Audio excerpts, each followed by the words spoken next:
So what you're saying is you've worked really hard at trying to get your husband to help around the house, and at this point you're so hurt that you're actually feeling really angry at your spouse. What I want to focus on first is the fact that you are trying to get your spouse to do something that is outside of your sphere of influence.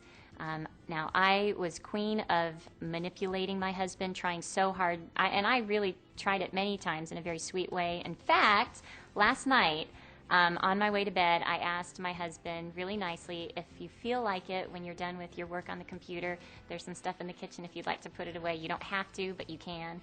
And when I woke up this morning, it wasn't done.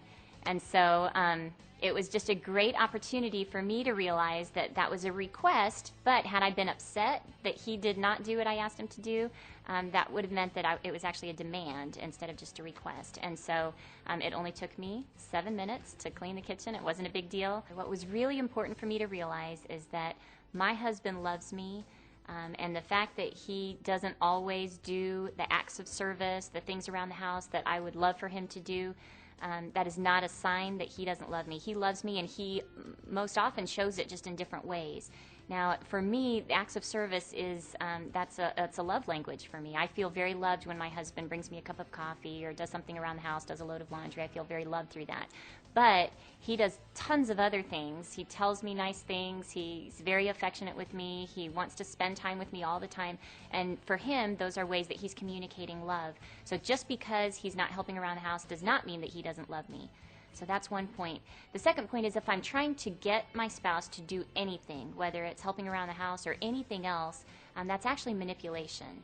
And I really need to check myself to make sure that my motives are pure. And if I'm asking my husband if there's any way he could help, it needs to be okay that his answer is no. If he says no, I'm not up to that, or I just don't feel like it, it's important that that's okay, because if it's not okay for him to not be willing to do that, that means that I'm actually attempting to control him.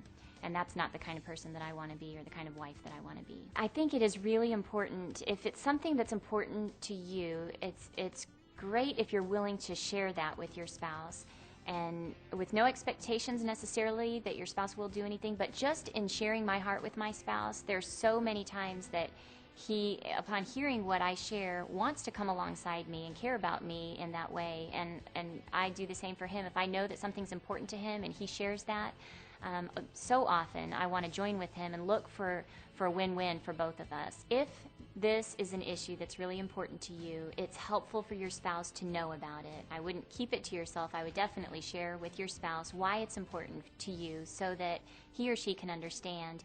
And you may find that once you've shared why it's important to you, your spouse may really care about that and want to look for a solution that both of you can feel good about. And when you get to that place, you can be really creative and come up with all kinds of things that would be a win for both of you.